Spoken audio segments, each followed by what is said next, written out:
ôm nắng còn nè nơi khai cái đà Ôi kìa kìa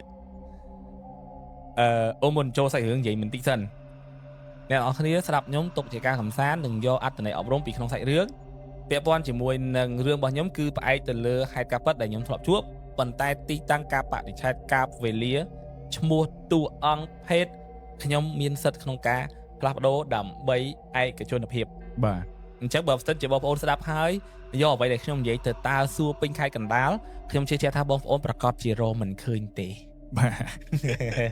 ប្រាប់ទុកជាមុនអញ្ចឹងស្ដាប់ទុកជាការកំសាន្តគ្រាន់តែសាច់រឿងគឺផ្អែកទៅជា snowball យកពីហេតុការណ៍ដែលខ្ញុំធ្លាប់បានជួប យល់ស្មានតែមិញស្មានតែបើក sponsor ទៅ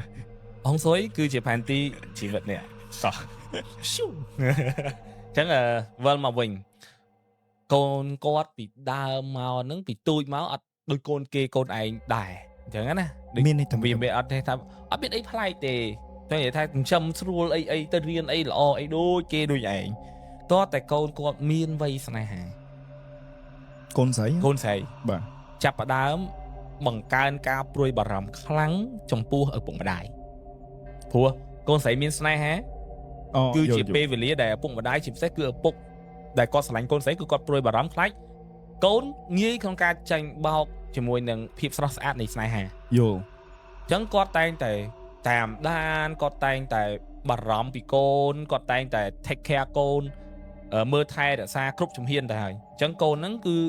បើសួរថាកូនហ្នឹងមានសម្ពាធដែរអត់គាត់មានអារម្មណ៍ថាវាជារឿងធម្មតាពីព្រោះគាត់រស់នៅក្នុងស្ថានភាពហ្នឹងទៅហើយគាត់អត់មានសម្ពាធថ្មីៗទេព្រោះឪពុកគាត់បានអនុវត្តទម្លាប់ហ្នឹងតាំងពីទូចមកម្លេះ វាទៅជារឿងសាំ សាំសម្រាប់គាត់ថាគ្រួសារគាត់តែអញ្ចឹងឯងមានអីសម្ពាធផងតោះហ្នឹងណាតែបើសម្រាប់គ្រួសារដែលគាត់មានកូនហើយគាត់ទៅតែកូនពេញវ័យហើយទៅតែដល់មកដាក់គំនាបអាហ្នឹងកូនអាចមានសម្ពាធព្រោះគាត់សម្របអត់ទាន់អញ្ចឹងកូនហ្នឹងក៏អត់មានសម្ពាធរឿងគ្រួសារ stress អីទេតែថ្ងៃមួយម្ដាយគាត់ហ្នឹងបានណែនាំបុរសម្នាក់ឲ្យគាត់ជាប់ពាក្យដើម្បីគូទៅដឹងអីចឹងទៅអញ្ចឹងកន្លែងនេះមិនមែនថាចាប់បង្ខំមកដល់ថ្ងៃហ្នឹងជាប់ពាក្យទេគាត់ក៏បានណែនាំចាប់ជុលអីចឹងទៅណាក៏ឈានទៅដល់កម្មវិធីភ្ជាប់ពាក្យប៉ុន្តែឪពុករបស់គាត់គឺចម្លែកចិត្តនៅពេលដែលកូនស្រីរបស់គាត់ហ្នឹងហ៊ានតមាត់ជាមួយនឹងគាត់សុំគាត់មិនទទួលបរិះម្នាក់ហ្នឹង គួរតែនិយាយថាកូនដែលនៅក្នុងកន្លងស្អីក៏បានសុកបែរជាក្លាប់ កក់សំអាងឲ្យអស់ហើយ អា គាត់ថារឿងហ្នឹងគាត់នឹងព្រមបើសិនជាគាត់អត់រស់នៅក្នុងសម្ពាធប៉ុន្តែបច្ចុប្បន្នគាត់មានសម្ពាធអញ្ចឹងគាត់សុំអត់យកបុរសម្នាក់ហ្នឹងជាគូតដឹងទេរាប់ជាមិត្តភក្តិក៏បានរាប់ជាអីក៏បានតែបច្ចុប្បន្នគាត់សុំមិនទទួលគាត់សុំនៅម្នាក់ឯងសិន ចម្លែកត្រង់ដែលចែកបងមុនហ្នឹងបងប្រាប់ថាគាត់មិនមានសម្ពាធទេប៉ុន្តែហេតុអ្វីបានបងប្រើពាក្យថាឥឡូវនេះគាត់កំពុងមានសម្ពាធ ហ្នឹងហើយតបមកចាំតិចទៀតខ្ញុំบอกហ្នឹងក្រោយ អូខេ បន្ទាប់មកឪពុកគាត់អីហ្នឹងក៏ណាខាងប្រុសគេធូធាដែរគេមិនចង់ទៅលក់មុខទេព្រោះយើងឃើញហើយអ្នកដែលចាប់កូនមិនព្រមអញ្ចឹងវាអាចតែមានហេតុការចម្លែកបាត់កូនកំមុំបាត់អីទៅវាបាក់មុខបាក់មាត់ហើយខាងបរិះនោះក៏គេអ្នកធំពងពោះដែរគេមានមុខមានមាត់នៅផ្សារដែរក៏គេសម្រេចតាមក្មេងៗទៅគេម៉ែឪក៏មិនបខំដែរណាអញ្ចឹងក៏រឿងហ្នឹងក៏មានន័យថាគាត់បានបែកគ្នាជាមួយនឹងបរិះម្នាក់ហ្នឹងហើយគាត់ចាប់ដើមរស់នៅម្នាក់ឯងដោយមិនមានស្នេហានៅ single ម្ដងទៀត បាទ ហ្នឹងហើយចាប់ពីពេលហ្នឹងចាប់ដើមមានហេតុការចម្លែកកើតឡើងឪពុកគាត់ជាពិសេសម្ដាយគាត់នៅពេលដែលជួបមុខហើយរអ៊ូរងើពាក់ព័ន្ធនឹងមកពីហែស្មាទោះខ្ញុំប្រើពាក្យភាសានេះតិចដើម្បីបងប្អូនចូលទូ បាទ មកពីវាអញ្ចឹងអញណែនាំឲ្យល្អឲ្យអត់ទេឥឡូវវាបានគេណាណីនោះការប្រុសគេជាប់មួយអ្នកផ្សេងអីបាត់ហើយចាំមើលវាបានអីចាំមើលវារហ្នឹងវាបានកម្រិតប៉ុណ្ណអញរឲ្យអត់ណា យល់ និយាយរឿងអីក៏ទាញរឿងហ្នឹងចូលមករហូតដល់ថ្ងៃមួយកូននឹងបានប្រើពាក្យថាម៉ាក់កូនអត់ចង់ធ្វើបាបម៉ែឯងទេម៉ែឈប់និយាយពាក្យហ្នឹងទៀតទៅយកក្នុងសម្ដីមួយក្នុងរូបភាពមួយម៉ាត់ម៉ាត់ម៉ាត់ម៉ែហ្នឹងស្រែកភ្លាមម៉េចហើយលក់មុខអញប៉ុណ្ណឹងអញនិយាយប៉ុណ្ណឹងមិនបាក់ណា vậy bay khốn á liên trang đã cô nơi tóc bay khỏi khốn á còn vậy bị nắng nghiệm một máu cứ quạt khơi để đi mình nè một hàm spung được hàm miền tắc hia tam phần này tại mình chỉ chiêm mày đôi tăng ngày đối tượng ngày hia tam phần này cho bị khỏi cô nắng hay được đại cho quạt bài đăng quạt mày giờ đua pro mong Nga cội đua tôn tông là bố đua đâu mà thấy có chập đam miền rõm tha đe quạt miền không màu vậy đe quạt miền không màu vậy thấy ở bốc quạt mình ở mốc đây là vé nhé bạn lư pro quạt mình đột mà tờ tô của pôn khuôn ấy tờ chi bật tô cồn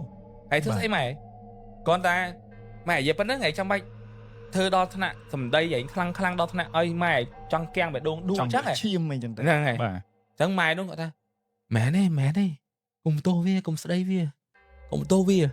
chẳng cô nó còn đột làng mặt tọt máu mà đây nó còn đuôi phẹp ở bụng nằng thá quạt khơi chạy mua cho pì ở bụng quạt mình được đại tha bà rõm bị cố nó quạt kho bị mà đai á vô quạt kho bị mà đai á có bà không cố đấy cô sẽ ở phải lạnh ở tới sầm khăn bên vậy mà mắt tất chất chỉ ở bụng mình đang thắt đôi kia đôi nhóm ấy buổi nhóm đôi ôm nằng có cho con sẽ có ca lươn này về vùng phải tia nhom vô phụ nhom miên con sẽ vô có cho ca lươn này có phải bậy tia chẳng có can tận nơi kiết ăn tao lọ chẳng có không hứng can bạn chẳng có phẹp từ mà ai tha anh phải vắng bên đây để đăng ấy chẳng á nè có theo tha ọt ti có phải vắng ti ấy chẳng có thà lấy sai dương đã vót từ ấy từ mày mấy cả lỗ trên hiện tia cả lỗ cái cho ấy chẳng á nè có gió mai đang từ đó chẳng cốn tới đôi kia từ mặt rùa xà tam lán ấy còn vậy tới cánh cô nâng thà cái vậy đôi xử lý cái rùm lật đây mình vậy thật cô này mình khói tam ấy xử lý ra cô này tên ấy bây giờ phải dạy nhá cô mình choan bài xây đưa bụi có choan thường ấy kia ót cô này bây giờ phải dạy nhá ấy chẳng mua IP mà còn ấy còn bà rõm còn ấy chẳng khơi còn ấy mục không ai ấy chết ta vậy không rụp hiệp ở cô nó phải chặt không play up pay giùm nữa bà vài sai hướng chẳng thừa tại mình gặp cô thang nè mày khơi mọi được khỏi ta mày nghe ở đây cô nó có con slide từ vinh tha cô đăng đài đấy con mang phép mãi ta tha không chỉ nâng tiền của con trong thứ bạp thì thấy đứng ngồi thôi chồng hãy ở trong thứ ba mấy chắc mẹ bên đây sao khinh không ai ấy sẽ đã hãy đứng về thứ một không ai đã mà ấy men nói con ta nhôm mặt đằng đại thấy có chọc thì là bọt tay chị ở phụ nó chập đá đằng thả cầu nó đôi tỏ một rừng chừng môn nè ở đôi môn này chập đá can chương mà đái nè thà mày việc khăn nó đi thật rồi đây vì muốn ai ở to ban si à bị uế nè lượng đi anh đạm mà khọp đá đi trong u đây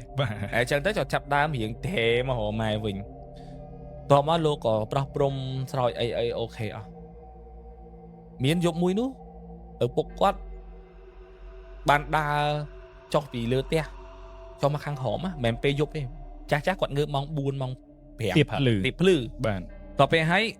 bụng nắng quạt cho mà tiệp lư nữa quạt lư sầm lệnh con say được bọc quạt ní dây kia nơi khăn bẩn túc chầm lái cứ miên sầm lệnh chloi mà vinh chỉ mũi nâng con bọc quạt ok ô tia ho thế anh bạn chất ra ơi mẹ ô tia ho cứ quạt lư biện này ví dụ này anh bạn chất ra sầm lệnh dung thì họ ôi cùng bạn chất ấy thơm mệt đi có sang ngặt bạc thấy cô nâng vậy mày tư thấy vậy mau ấy chân từ ở bốc kết thá quát thì vậy tôi được sao lắp bằng loudspeaker này ngày vô cô nó đây lại đưa thằng một á còn mình cho nó một cặp phía bà quát có kết thá thì vậy tôi được sao quát cho mà đo khổ mà đào mà tố riếp chi mà tố tranh tạc cái hạt tran cà phê ấy quát nâng bà vô mà đào mà tố căn tại to phía mình quát khơi cái rõ nâng này cứ quát khôi một nụ sôi miệt thông mình đem một nụ sôi miệt đen mới còn pung để cho bay nó đã bộ quỵ nâng sầm lăng tới mông này cái con quạt cho vậy cho mỗi con ngang ngày chắc như mưa bị khổng tới mình khơi mình đưa sầm màu mình đưa tép con khôi cung mình nụ sôi miệt thông mình tên này mà đó thông không rụp hiệp mùi đèl miệt đen rư có thọt thà hàm ok riêng mình trăm chỉ riêng á ដល់ហើយគាត់ចាប់ដើមចុំអាណាចូលផ្ទះគាត់ទៅបើកទ្វារកតុបកូនគាត់គេងធម្មតាគាត់ចាប់ដើមថា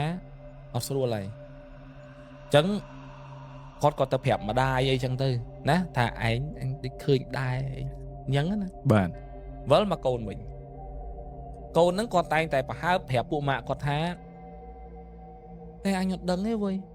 ឲ្យតាអាណានិយាយអីលើអញបន្តិចអញមានអារម្មណ៍ថាពួកនឹងផ្លែកដាក់អញឧទាហរណ៍គាត់បើកម៉ូតូអត់ពាក់មួកសុវត្ថិភាពបាទប៉ូលីសចរាចរណ៍ផាក់គាត់ប៉ូលីសចរាចរណ៍ខ្ញុំមិនដឹងថានឹងវាមែនឬមិនមែនទេណាតែ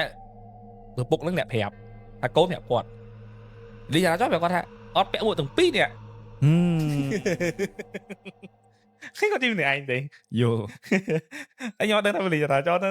នៅណាទេខ្ញុំអត់ដឹងទេណាហើយកូនហ្នឹងក៏គាត់ចូលព្រឹត្តិការណ៍អញ្ចឹងមកសួរពួកម៉ាអីចឹងពួកម៉ាថាហើយតិចខ្មោចអីទេបាទតិចខ្មោចអីទេដល់ពេលហើយក៏គេថាណែចិត្តតែពីគ្រោះហ្នឹងណាទៅរកលោកនេះទៅរកលោកនោះទៅបដិញចេញអីយប់ឡើងគឺម្នាក់ដែលនិយាយហ្នឹងគឺតែងតែឃើញខ្មោចលោកខ្លួនឯងរហូតមានមកការនោះបុរសម្នាក់ហ្នឹងគាត់រៀងស្រឡាញ់ម្នាក់ស្រីហ្នឹងហើយគាត់ចង់ធ្វើជា super hero ដោះស្រាយខេសហ្នឹងឲ្យទៅដើម្បីលយអីចឹងណាជីសេសចទៅជួយគាត់ថានៅពេលដែលគាត់និយាយហើយគាត់ដប់ម្នាក់ហ្នឹងទៅផ្ទះវិញពេលដែលគាត់ត្រឡប់មកផ្ទះខ្លួនឯងវិញគឺគាត់បានឃើញសក់មនុស្សស្រីប៉ើងជីកពីក្រោយខ្លួនគាត់តាមកូនកដកទូចមួយអូយល់ហើយដូចមីដប់មនុស្សម្នាក់ទៀតហ្នឹងហើយតែអត់ឃើញមុខទេឃើញតែសក់ប៉ើងចឹងហើយគាត់ក៏មើលងាកទៅអត់មានឃើញអីទេតោះណាគាត់ក៏បាច់ម៉ូតូចូលក្នុងផ្ទះគាត់និយាយថាកុយកូនចៅចិនណាលោកតាអ្នកយាមទ្វាអើយបើមានរបស់ណាអត់ល្អលោកតាឲ្យចាញ់ទៅអី1 2 3មីងគាត់មីងបោះពួកម៉ាក់គាត់ប្រាប់ផុសហ្នឹងណាចូលហើយចំពូម៉ាឯងជីអីទៅវាមកឈប់ត្រឹមផ្ទះហែងផ្ទះយើងហើយវាជីតុកតុកទៅវិញមែនហើយទៅបានគ្នានោះអត់មានហងគ្នានិយាយចឹងហើយមានមែនអញឃើញមិញចុះមកលើម៉ូតូឯងនៅកន្លែងផ្លូវហ្នឹងហើយឯងព្រមឈប់ឲ្យគេចុះស្រួលបួលឯងមូលយ៉ាឡើងគ្នាចង់ធ្លាក់លើម៉ូតូមានន័យថាម្នាក់ប្រុសហ្នឹងគេអ្នកចេះដែរហ្នឹងហើយគេចិនគេចេះនិយាយចឹងគាត់ថាមិនព្រមឈប់ឯងមូលយ៉ាឡើងទួមផ្ទះឡើងគ្នាចង់ធ្លាក់ហើយបិទទ្វារបិទអីអត់មាននិយាយគេឆ្លោះគ្នាមែនគេជីតុកតុកឲ្យមើលគេផងយប់ហើយឆ្ងាញ់ជីតុកតុកទៅវិញទៀតណាអត់ជីទេចុះគាត់មិនម៉ៃថាបើមកចូលហ្នឹងមិនជីតុកតុកទៅហើយមិនបិទទ្វារផ្ទះបាទគាត់ថាមិនតែមើលគេយប់ហើយគេជីតុកតុកទៀតហើយស្រីទៀតគាត់នោះក៏អត់ហ៊ានមាត់ក៏ទេគាត់ថាអញតើហើយអញ្ចឹងគាត់អត់ហ៊ានប្រាប់អ្នកផ្ទះថាខ្មោចទេព្រោះអ្នកកូនចៅចិនកាត់ចិនគាត់ដឹងស្រាប់ហើយឲ្យតែនិយាយខ្មោចគឺម៉ែអត់សុបាយចិត្តទេឆ្លោះហើយគាត់ថាយើងងប់យើងខូចសតិបញ្ញាអញ្ចឹងទៅគាត់ឡើងទៅលើកតុកគេងគាត់គេអត់លក់សោះក្នុងចិត្តគាត់គឺគាត់ភ័យខ្លាចខ្មោចឡងមនុស្សដូចសេរីចង់លួសព្រលឹង 50% ហ្នឹងហើយគាត់ក៏បានខលទូរស័ព្ទទៅប្រាប់ម្នាក់ស្រីហ្នឹងថាគាត់បានឃើញអីចម្លែកជិះមកមួយគាត់ស្គាល់អត់អីអត់អញ្ចឹងមិនស្អែករត់ទៅធ្វើបនធ្វើអីមួយគ្នាទៅយប់ឡើងនិយាយចប់អស់ហើយកដាលយប់ដូចខ្ញុំទៅចាំមួយថ្ងៃធ្លាប់ចែកម្លែករឿងទូរស័ព្ទរ៉ូលតាមមានអ្នកទេហ្នឹងហើយបោះប្អូនថ្លៃខ្ញុំហ្នឹងហើយបាទគាត់ថាគាត់ដេកពាក់កណ្ដាលយប់ហើយស្រីទូរស័ព្ទរ៉ូគាត់ឃើញឈ្មោះមិត្តភក្តិម្នាក់ស្រីហ្នឹងកូនស្រីហ្នឹងទេមកប្រាប់គាត់ថាមិនបាច់ធ្វើប៉ុនទេមកពីយើងប៉ះពាល់គេទេបងមិនបាច់ទៅទេស្អែកធម្មតាបើបងឯងកុំចេះប៉ះពាល់រឿងខ្ញុំលេងអីហើយបលឹមឡើងលោតនេតិប៉ុន្តែអត់មានទេលោតខលអាវៃតងប៉ុន្តែកូនស្រីនោះអត់បានទេហើយជឿតែទូរស័ព្ទកូនស្រីហ្នឹងមាន miss call មានអា call ចេញអត់មាន call ចេញយល់ហើយអញ្ចឹងពួកគាត់ថាមើលតែគាត់ថាមើលហ្នឹងគាត់តែលួងខ្លួនឯងថាមើលបើម្នាក់ប្រកាសខ្លួនឯងថាដេកឡើងស្កប់ស្កល់អីហ្នឹងបាទហ្នឹងហើយមួយទៀត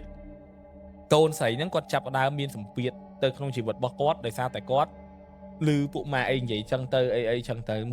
2 3 4មានតាមមានអីបាទគាត់ក៏ stress មនុស្សស្រកសាច់ខ្ញុំយល់មានយប់មួយហ្នឹងម្ដាយគាត់ក៏គោះទ្វារកតុបសុំកូនចូលទៅនិយាយគ្នា ថាម៉ាក់ឃើញខ្លួនឯងស្គមអត់សុបាយចិត្តអីចឹងឈប់រៀនអត់ទៅរៀនអីចឹងខ្លួនឯងកុំបាក់ចិត្តខ្លួនឯងកុំអីចឹងណាអញ្ចឹងកូននឹងក៏យំហ៊ូអោបម្ដាយខ្លួនឯងហើយប្រាប់ថាម៉ាក់អើយជួយកូនផងកូនសំពាធអត់ចង់ងួននៅក្នុងសំពាធនឹងទេអីចេះម៉ែនឹងថាខ្លួនឯងសំពាធអីគេអត់មានសំពាធអីទាំងអស់អញ្ចឹងខ្លួនឯងកុំ stress រឿងគូទៅដឹងអីម៉ាក់ឈប់និយាយអស់ហើយខ្លួនឯងទៅសំពាធអីទៀតយល់ទេលូក៏ឲ្យកូននឹងសម្មានតែគាត់អត់បិទទ្វារចិត្តទេគាត់ប្រាប់កូនថាម៉ាក់អត់បិទទ្វារចិត្តទេណាកូនទុកមានរឿងអីបើកទ្វារបានរួចអីចឹងទៅ សែកឲ្យលឿនហ្នឹងហើយគាត់ជួនឡើងទៅជួបឪពុកមិនទៅប្រាប់ឪពុកអើយកូនឯងគេថាសំពាធសំអីសង្ស័យគិតច្រើនអីឯងអើយឪពុកនោះក៏មិនអស់ចិត្តណាចាស់ម៉ែប្រពន្ធដេកបាត់ងើបជូណូមអីជ្រុលចោះមកអឺតមើលកូនទៅបាទអឺតមកឃើញសមោមនុស្សស្រីម្នាក់កូនគាត់ដេកបាយយហៀងឃើញនៅពីក្រោយហើយអែអាស្រីដូចមនុស្សពីរនាក់ហើយមកដេកអីអាស្រីថ្នមខ្លួនចេះកុំបាក់ចិត្តអីហ្នឹងហើយចិត្តអីហើយគាត់ឃើញមុខច្បាស់គឺហើមលួយហៀទឹកងៃហ្នឹងគឺអែគាត់ពេលគាត់ពុំគេអែដេកអែពីក្រោយខ្នងដូចអោបពីក្រោយខ្នងចឹងអញ្ចឹងកូនឪពុកហ្នឹងក៏គាត់សេរីថាស្លុតផងវាចង់ស៊ាំផងយល់អញ្ចឹងគាត់អត់មាត់កយទេគាត់ក៏ឡើងទៅលើកន្ទុកគាត់វិញទៅគាត់ទៅអាសេរីដូចបបាក់ចិត្តឡើងនិយាយមិនចាញ់យល់ទេហើយគាត់រហូតដល់គាត់ប្រាប់ខ្ញុំថាគាត់ធ្លាប់គិតថាខ្លួនគាត់នឹងមានជំងឺសតិអារម្មណ៍ប៉ុន្តែគាត់ថាមិនដែរសតិអារម្មណ៍មកផ្ទះយល់មនុស្សឃើញខ្មោចដូចគ្នាបាទក្រោយមកវែកខ្ញុំម្ដងខ្ញុំទៅផ្ទះគាត់ផ្ទះគាត់ហ្នឹងចាប់ដើមរឿងហ្នឹងវាម្លងទៅប្រហែលជា 2-3 ខែបានគាត់ហៅខ្ញុំទៅហើយគាត់បានទិញផ្ទះល្វែងមួយទៀតដែលជាប់ហ្នឹងហើយវាយទលុះខាងមុខអាឡៃទទួលភ្ញៀវហ្នឹងគាត់វាយទលុះប៉ុន្តែជាពីធំកន្លែងរនាំងចដើទៅហ្នឹងគឺទុកនៅដដែលផ្ទះបាយគាត់ទលុះដែរអញ្ចឹងវាមានតសកដាលផ្ទះមួយដែលសល់អាក្រោមដៅទឿហ្នឹងបាទឡៃទទួលភ្ញៀវហ្នឹងគិតទៅរស់នៅរយៈពេល 2-3 ខែមិនមែនធម្មតាជាមួយនឹងសម្ពាធមួយនៅមានទៀតនៅមានរឿងច្រើនទៀតខ្ញុំក៏ទៅដល់គឺខ្ញុំឃើញម្នាក់ស្រីនឹងដើរតាមម្នាក់នឹងតែម្ដងគឺដើរតាមសឹងតែថាកាន់ដៃកាន់ស្មាអាសេរីតោងជាឲ្យចេះយល់ហើយដើរតាមហ្មងហើយខ្ញុំចូលទៅដល់រឿងទី1ដែលខ្ញុំធ្វើគឺឃើញហើយមិនដូចធូបជានាងផ្ទះខ្ញុំទៀតទេយល់ខ្ញុំបិទភ្នែកខ្ញុំសូត្រគាថាបើកភ្នែកមកម្នាក់ហ្នឹងគឺហោះលឿនមកចេញពីជាងមួយចូលជាងមួយបុកចូលទៅសកដាលផ្ទះហ្នឹងទៀតហើយចេញពីទៅសកដាលផ្ទះហ្នឹងបុកមកខ្ញុំវិញហ្មងអូបានហើយបកូនហ្នឹងដើរអញ្ចឹងមកឲ្យពងសូត្រគាថាហ្វុមកចេះហ្នឹងហើយពីមុខបុកចូលជាងហើយទៅក្រោយភពមកខ្ញុំវិញហ្មងខ្ញុំឡើងដួលផ្ងាក់ដូចខ្យល់បក់ឡើងយើងមិនថាដួលគូតហ្មងឯងយើងអត់ថយក្រោយមកជាហ៊ានពីជាហ៊ានបានន័យថាម្នាក់ហ្នឹងបានរត់កាត់មកឯងហើយមួយម៉ាត់លបឿនលឿនខ្លួនដូចអាយើងឃើញពាណិជ្ជកម្មគេដូចគិតជួយហោះប៉ុន្តែក្បាលគឺនៅច្បាស់ដដែលហោះមកក្បាលមកហ្មងហើយមានក្លិនឆ្អាបមកជាមួយទៀតអញ្ចឹងខ្ញុំក៏ប្រាប់ថាផ្ទះមួយឯងខ្លាំងហ្មងផ្ទះមួយឯងខ្លាំងមានអ្នកនៅមានអ្នកតាមមានខ្មោចនៅហ្នឹងទម្រង់គឺខ្មោចលងទឹកយល់ខ្ញុំប្រហែលដែរព្រោះពេលនិយាយដែរភិនភាកឃើញលើកទី1ខ្ញុំសង្ស័យខ្មោចលងទឹកដែរអូខេខ្មោចលងទឹកដល់ហើយពួកគាត់ថាខ្ញុំពងរកអ្នកចាប់ចិនសាយចាប់ខ្មោចទៀតអ្នកចាប់តែមិនដឹងតែចាប់មិនដឹងរកអ្នកណាចាប់វាបានទៅកូននឹងថាកុំចាប់អីប៉ាកុំចាប់អង្វរអីចឹងណាសុំកុំចាប់អីចឹងណាគាត់ថាឲ្យតែរដឹងតែកូនសុំអង្វរថាកុំចាប់អត់ឲ្យចាប់ទេគាត់អត់ឲ្យចាប់ទេដូចមានមនោដូចត្រូវស្នេហ៍គាត់ថាកូននឹងត្រូវស្នេហ៍ខ្មោចនឹងដោយសារអីគាត់ឃើញអាសេរីបបោះអែក្នុងកន្ទុកក្នុងអីចឹងគាត់ថាមិនដឹងថាគេធ្វើស្នេហ៍ដាក់ឬមួយក៏គាត់ទៅប៉ះអ្នកណាគេស្រឡាញ់គាត់អីអត់ទេគាត់ណាដល់ថ្ងៃមួយខ្ញុំប្រាប់គាត់ថាបងមិនឲ្យធ្វើកិច្ចនេះធ្វើចេះ1 2 3 4នេះគេហៅថាកិច្ចបឋមទេបើសិនជាបងលោកពូធ្វើហើយធ្វើត្រូវពេលវេលាធ្វើទៅអ្វីដែលខ្ញុំនិយាយបូករួមនឹងនិស័យលោកពូមានជាមួយនឹងក្បួនហ្នឹងលោកពូនឹងអាចដឹងពីឫសគល់នៃរឿងនឹងខ្លះតាមនិមិត្តសុបិនយល់អញ្ចឹងគាត់ក៏ចាប់ដើមធ្វើតាមខ្ញុំគាត់យល់សពឃើញថាគាត់កំពុងតែនៅរោងការបែបចិនណាបាទហើយមានមនុស្សស្រីម្នាក់លើកទឹកតែគាត់ ក្នុងនាមជាកូនប្រសា ក្នុងនាមជាកូនភាសាតែអត់ឃើញម្នាក់ទៀតដែលជាកូនគាត់ទេលើកឲ្យគាត់ហើយកូនហ្នឹងបែរទៅជាងើយមុខមកគាត់យំនិយាយថាឲ្យខ្ញុំធ្វើកូនភាសាផងទៅអីអញ្ចឹងណាព្រោះធ្វើម៉េចជាតិហ្នឹងខ្ញុំមានកម្មហើយកុំបំបីពួកខ្ញុំអី1 2 3 4ស្រីគាត់មើលកូនហ្នឹងអាក្នុងជាសុបិតហ្នឹងណាស្រីនិយាយដល់អាសេរីដែលសេរីពាក់កណ្ដាលកំសត់ហ្នឹងណានៅទៅជាហូរឈាមមកវិញគាត់ថាឃើញហូរឈាមមកខ្លាក់តាមមកតាមអីហៀខ្លាក់មក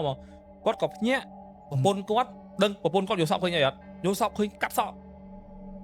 នៅក្នុងឱកាសដែរតែកាត់សក់ពាក់កាត់សក់គាត់ថាគាត់និយាយថាចេះពេលកាត់សក់ហ្នឹងគេមិនហៅអាចារ្យមិនមកកាត់មុនហើយបានគេចាប់ដើមឲ្យមេកិត្តិយសមេបាម៉ែឪមកកាត់ប្តីគាត់ហ្នឹងណាកេះប្រាប់គាត់ថាមកជាតិកាត់សក់បានតែម្ដងឲ្យកូនកែវែងសក់កាត់មែនតើមកនិយាយលេងឯងបាទគាត់គេមិនធ្វើនេះនិយាយលេងហ្នឹងខ្ញុំនិយាយលេងបាទតែកូនស្រីគាត់ទៅអាពេលដើរដល់កន្លែងហ្នឹងប្រពន្ធគាត់ថាតែខ្ញុំចម្លែកត្រង់ថាអត់ឃើញកូនគាត់មិនមែនមុខកូនស្រីគាត់ទេតែទៅជាមុខមនុស្សស្រីម្នាក់ដែលធាត់មានសាច់អង្គុយឲ្យគាត់កាត់សក់ហើយគាត់កាត់សក់ឲ្យម្នាក់ស្រីហ្នឹងគឺអង្គុយខាងកូនកន្លោះបានឯកូនកៅអីកូនកំមកអត់មានមនុស្សមានទេហ្នឹងហើយកៅអីកូនកន្លោះអញ្ចឹងគាត់ក៏ចាប់ដើមនិយាយត្រូវចាក់ទឹកតែហ្នឹងក៏គាត់យកសក់ឃើញអញ្ចឹងដែរប៉ុន្តែអ្នកចាក់ទឹកតែហ្នឹងក៏អង្គុយជ្រុងកូនកន្លោះដែរភិនភាកតែមួយភិនភាកគាត់ថាមានខុសនេះតិចតួចគាត់ថាប្រពន្ធគាត់ឃើញរៀងមានសាច់មិនមែនធាត់ទេគ្រាន់តែថារៀងមានសាច់មានរៀងដែរតែធាត់រៀងមានសាច់ទេបើខៅឪពុកថាមុខប៉ោងធាត់ហ្មងវាខុសគ្នាតិចតួចតែវាបើយើងមិនតែវាចលះគ្នាទេតោះតែពេលហើយប្តីប្រពន្ធគាត់ប្រាប់ថាកុំតន់ណានៅមានទៀតគាត់ខ្លាចយកសពហ្នឹងហ្មង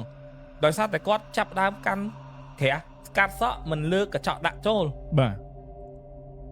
យល់ខ្ញុំត្រៀមខ្លួនគាត់ឃើញក្នុងកញ្ចក់ហ្នឹងហ្មង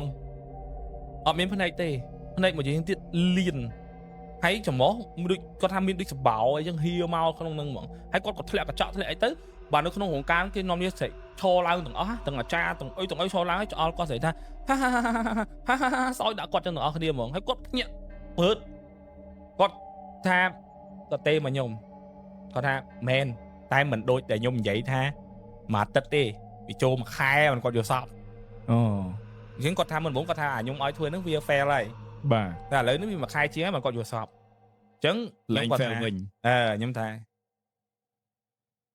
អញ្ចឹងមានបែកបាក់ណាមួយណាអត់អីអត់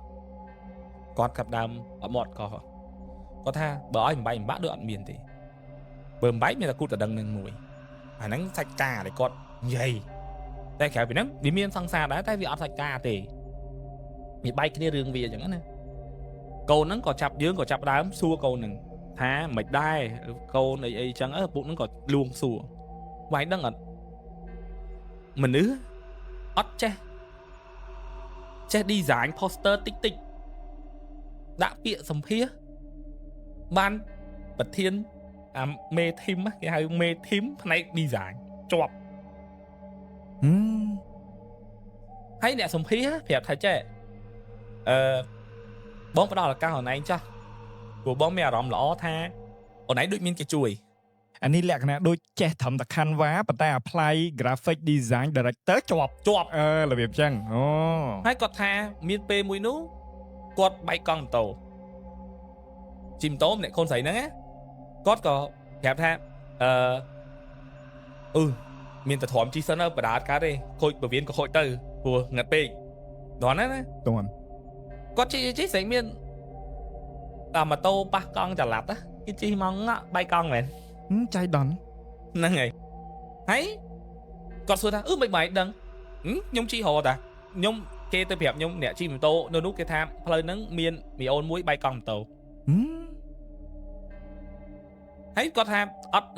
ម្នាក់ហ្នឹងពាក់មុខខ្មៅអត់មើលឃើញមុខច្បាស់ហើយតម្លាក់សក់តម្លាក់អីវែងបាំងមុខតែមនុស្សឯងគាត់ថាមនុស្សឯងអត់មានខ້ອຍទេមនុស្សឯងប្រាប់គាត់ថាមកបត់កែងមកមានអ្នកបែកកង់ម៉ូតូពងបដើដល់ហើយគាត់ថាមានមួយវគ្គនោះអាសេរីទៅធ្វើការឲ្យ គេដកគេយកពីយើងនេះយើងថតឲ្យមិនមាន external នឹង external hard disk ហ្នឹងហើយមិនយកទៅដើម្បីដាក់ចូលក្នុង copy ក្នុង computer យើងកាត់ត្រូវអត់ បាទ គាត់ថាមកវីដេអូហ្នឹងយ៉ាងតិចណាស់ក៏វា 20G ជាងអញ្ចឹងវាចំណាយពេលយូរគួរសមដែរ បាទ ប៉ុន្តែគាត់បញ្ញាប់គាត់ចុកពោះ បាទ តឹបសល់ប្រហែលជាគាត់ថាពេលហ្នឹងចាំព្រោះពេលហ្នឹងគាត់ថាយើងដឹងហើយយើងថតវីដេអូមិនយកអញ្ចឹងត្រូវអត់ហើយគាត់បញ្ចូលឲ្យហើយព្រោះខ្លាចបាត់ខ្លាចអីអញ្ចឹងគាត់មិនត្រូវ double check ម្ដងទៀតគាត់ថាគាត់ copy ដល់20 21 22 23 24តែគាត់ថាអូទៅទុកទឹកសិនហើយគាត់ស្រីប្រាប់គេកុំដើរទាត់កុំដើរប៉ះអីគាត់ណាប្រយ័ត្នរបូតដូចប្រយ័ត្នរលត់កុំព្យូទ័រប្រយ័ត្នអីអញ្ចឹងណាគាត់ទៅទុកទឹកលោកគ្រូហើយមកវិញពេញហើយបើគាត់វាស់នាទីមើលអត់ដល់5នាទីទេ វាលឿនហួសប្រក វាលឿនហួសប្រកដី ឧទាហរណ៍ថាពេលវេលាវាគួរតែសល់20នាទីឬកន្លះម៉ោងតែ5នាទីហើយ ហ្នឹងហើយស្របពេលដែលគាត់ពុះនៅកន្ទប់ទឹកហ្នឹងណាគាត់បញ្ញាប់ចេញមកដែលគាត់ដឹងថាហើយហ្នឹងដោយសារអីគាត់ដោយសារតែគ្នាគាត់ម្នាក់ឃើញគាត់ថាជួយកុំព្យូទ័រអានេះដើរលឿនណាអូវូម៉ាកុំព្យូទ័រគេទិញទូរស័ព្ទយើងទេវើយតែដើរលឿនណាបានគាត់ចេញមកមើលមានវគ្គមួយនោះគាត់គេហៅថាឈប់ទិញអាមីឆាតាមផ្លូវអីខ្ញុំមិនដឹងថាបងប្អូនចាំព្រឹត្តិការណ៍ឡានបុករះអត់ទេបុករះមិនច្រើនហើយជាមិនចាំទេចាំគាត់ឈប់ទិញមីឆាហើយស្រេចអ្នកលក់មីឆាហ្នឹងថាចេះនោះមានអ្នកណៃបដើម៉ូតូទៅមុខតិចទៅគ្នាណៃនៅមុខមកឈប់អីចោលគ្នាអញ្ចឹងបដើទៅឡើងលើទៅគ្នាណៃចូលអង្គុយអីទេគាត់ក៏អីមិនចឹងគាត់ក៏មិនបដើឡើងហើយនៅមួយគាត់ឈប់ម៉ូតូហ្នឹងចិត្តធុងហ្គាសចិត្តអីគាត់គាត់បដើឡើងវឺឡានមកបុករះតែម្ដងហើយគាត់អ៊ំហ្នឹងហមអ្នកស្រីហ្នឹងរត់ឃើញទេហមអ្នកស្រីដែលអង្គុយចាំនៅតុកហ្នឹងដែលបក់ដៃហាវហ្នឹងអត់គាត់រត់ឃើញទេហើយកូនហ្នឹងក៏គាត់ចាំឆ្ងល់ថាជាអ្នកណាមានយកមួយនោះគាត់ស្ពះខ្នើយគាត់ហើយគាត់សុំថាឲ្យគាត់ដឹងហេតុផលមកថាអ្នកណាអ្នកតែងតែជួយគាត់អ្នកតែងតែជួយគាត់គឺអតីតសង្ខារគាត់ដែលគាត់ធ្លាប់មានមួយវគ្គគាត់ស្រឡាញ់ស្រីដូចគ្នាគាត់ក៏អត់មាត់ប្រាប់ណាគេទាំងអស់តែមិនដឹងថាមនុស្សចាប់ដើមខ្លាចគេចាប់សង្សារខ្លួនឯងចាប់ក្នុងលក្ខខណ្ឌអីដូចគាត់មិនពេលខ្ញុំទៅមើលផ្ទះមិនឪពុកថារកអ្នកចាប់តែកូនខ្ញុំប្រាប់ថាកុំចាប់ព្រោះកូននឹងដឹងថាជាសង្សារយល់ហើយហ្នឹងយល់មានមួយវគ្គនោះគាត់មានមិត្តភក្តិប្រុសម្នាក់ទៀតស្រឡាញ់គាត់ក៏ដាក់ចិត្តស្រឡាញ់វិញដែរប៉ុន្តែអត់បានយូរទេគាត់ថាគាត់ឃើញមិនម្នាក់ស្រីហ្នឹងណាអង្គុយហូបបាយខ្ញុំប្រាប់ថាយកថ្មិញគប់មិនទៅអង្គុយញ៉ាំអីជុំគ្នាអង្គុយឲ្យសោចចេញថ្មិញហើយយកទៅវាកោះថ្មិញខ្លួនឯងឲ្យគប់ដាក់បរោះម្នាក់ហ្នឹងឃើញមនុស្សហ្នឹងចង់និយាយថាម្នាក់ប្រុសហ្នឹងឃើញកោអាំងម្នាក់ស្រីហ្នឹងមិនមែនឃើញអ្នកផ្សេងឃើញអ្នកផ្សេងហើយកន្លែងដែលគាត់ញ៉ាំហ្នឹងវាតាមផ្សារអាងឹតជុំវិញផ្សារគេដាក់តែអំពូល LED អាមកគ្រាប់ទូចបាទហើយគាត់ឃើញអញ្ចឹងហ្មងតែគាត់មនុស្សរៀងសតិមុំដែរគាត់ថាគាត់អត់ស្រឡាញ់ដឹកដល់ផ្ទះហើយគាត់ឈប់ដោះថ្មិញគុំសាហាវណាគាត់ថាចេះគាត់ប្រាប់ម្នាក់ស្រីហ្នឹងគាត់ថាបងប្រាប់អូនឯងដោយសារតែអូនឯងមានអ្នកស្រឡាញ់ហើយមានជាប់អីទៅសុំគេទៅខ្ញុំឈប់ស្រឡាញ់យើងហើយព្រោះឃើញយកអាសភាបាយស្គាល់សភាដួសឈូអត់យល់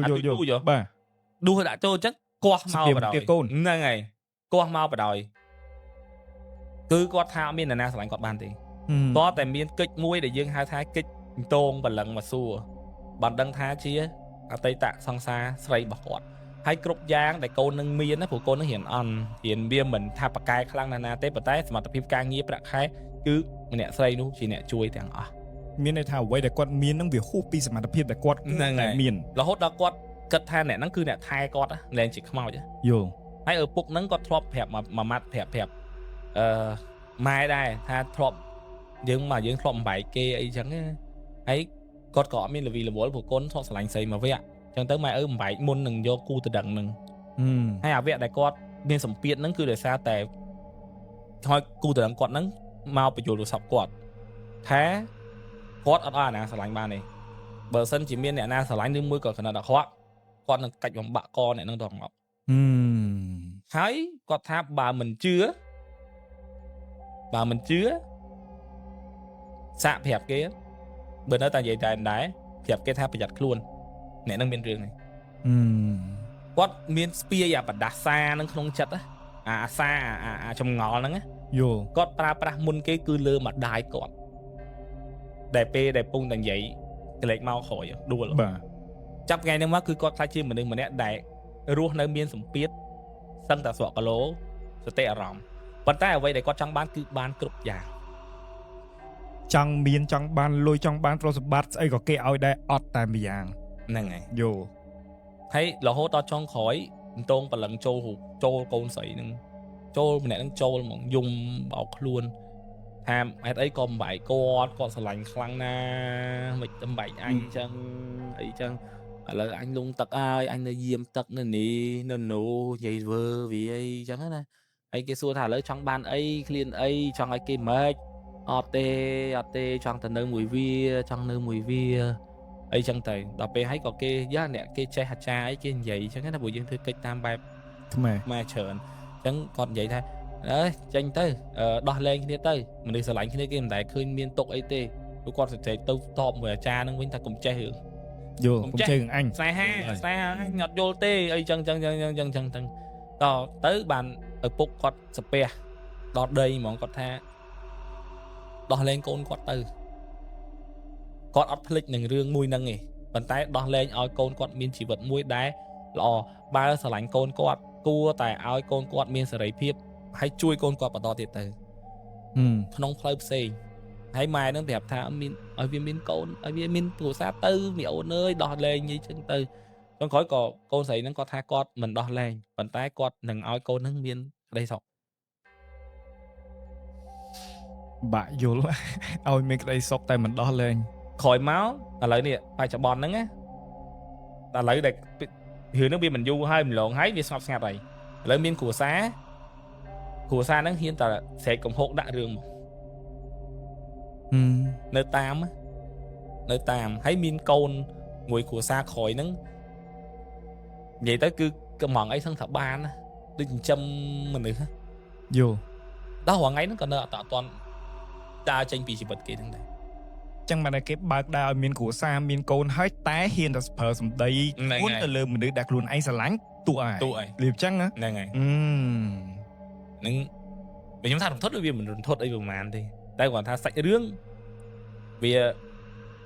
plot twist វាព្រោះនិយាយវា plot twist ដូចខ្ញុំរឿងនេះគឺនិយាយរឿងនេះមើលនិយាយមែនតើគឺខ្ញុំមានលើកដាក់សាច់រឿងទេគឺខ្ញុំជួបមិនខ្ញុំនិយាយតាំងពីដើមមករហូតដល់ចុងក្រោយបានខ្ញុំភ្ញាក់ដឹងថា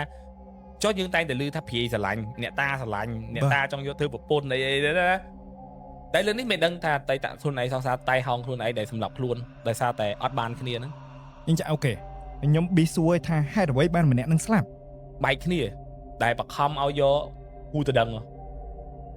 តែភ្ជាប់ពាក្យមួយម្នាក់ប្រុសមួយទៀតដើម្បីយកម្នាក់ប្រុសហ្នឹងឲ្យកូនហ្នឹងមានអារម្មណ៍ស្រឡាញ់មនុស្សប្រុសវិញកុំបដ ாய் ទៀតបានចាប់បខំហ្នឹងទាំងកូនប្រុសគេក៏គេមិនស្រឡាញ់ដែរបើម៉ែអើយខាងគេហ្នឹងគេអត់មានសម្ពាធ stress យល់តែនិយាយទៅហៅគេហៅឯងប៉ុណ្្នឹងអីមកដោះស្រាយមិនខាងប្រុសគេមិនឡាំប៉ាទៅអត់តែគាត់នោះអត់ឡាំប៉ាដោយសារតែកូនគាត់ក៏មិនស្រឡាញ់ 100% ដែរគាត់តែចាប់បខំធ្វើម៉េចឲ្យកូននឹងបានការប្តីអញ្ចឹងក្នុងករណីហ្នឹងខាងសង្សារជាមនុស្សស្រីនោះ